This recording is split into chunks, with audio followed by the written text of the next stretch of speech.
right, so this is my humble opinion, and today's movie is Beetlejuice, directed by Tim Burton, starring Michael Keaton, Winona Ryder, Catherine O'Hara, and Jenny Ortega. After a family tragedy, 3 generations of the Deetz family return home to Winter River. Still hunted by Beetlejuice, Lydia's life is turned upside down when her teenage daughter, Astrid, accidentally opens the portal to the afterlife. All right, so right off the top, I'm gonna put this movie in 4 categories, and I'm gonna kind of give a detail. I'm gonna kind of give a breakdown of the categories and why I scored them. The first category is the story of the movie. On a scale of 1 to 10, I would give the story a 6. Nothing really stood out, and there was a lot going on. And ultimately, I don't think they really went a lot of places with the material.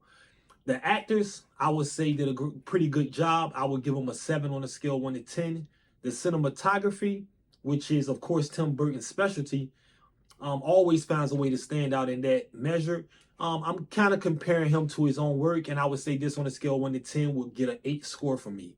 And the sound of the production, I would say, was a 5. Nothing really stood out for me with the themes of the music that was along and the sound effects that went along with the movie.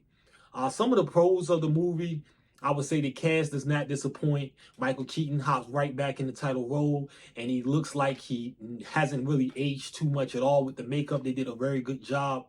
The writing for his dialogue, I thought maybe wasn't up to par as much as the first one, but some of his jokes still landed a lot for me. I would also say the cinematography, of course, was a standout. The atmosphere in Tim Burton's movies is always something that's very unique and different to what we get in other movies. If you've seen any of his past movies from, even Batman, he always keeps his movies very dark but well lit and has a haunted vibe. Even when maybe the movie isn't supposed to scare you, it does a good job with keeping your attention not only on the main characters but everything surrounding them, and I always think that's a plus in a movie. With that being said, the special effects and also the practical effects were done very well. The pacing of the film was good. I can't really say that I had a point in the movie where I thought it was very boring or that I thought it slowed down to the point where it was distracting. So the pacing of the movie was also very good. But it also kind of leads into some of the cons I have for the movie. Some of the cons would be the fact that while the pacing is good, none of the sets or scenes actually stood out. When I think about this movie, there's not one scene or one in particular set that really stood out from the others and really make me think, okay, this was the standout of the movie. So I would kind of look at that as a con. The villain also was very one note, and although the motivations for the villain were clear, the motivations were not well written, and therefore it didn't have me, this is my humble opinion, it didn't have me engaged with the main villain. I understood the main villain's motivations, but it did not grip me in any way emotionally. I really didn't care what happened with the villain at all. And that's always going to be a negative when you have a generic villain like that. I also think this movie just had overall too much going on.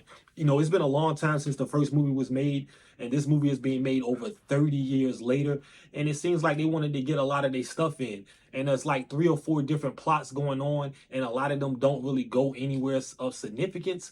And it was clear that when Tim Burton was making this movie, he wanted to give each actor something meaty to do in the movie, which I think is a great deed, but you have to bring it together to where it all makes you feel like the movie is progressing in a way where you're getting it fulfillment out of it and enjoyment, and it's not just characters doing stuff, and it seems like it really doesn't have any impact on the main story of the movie, and I just don't think a lot of it did.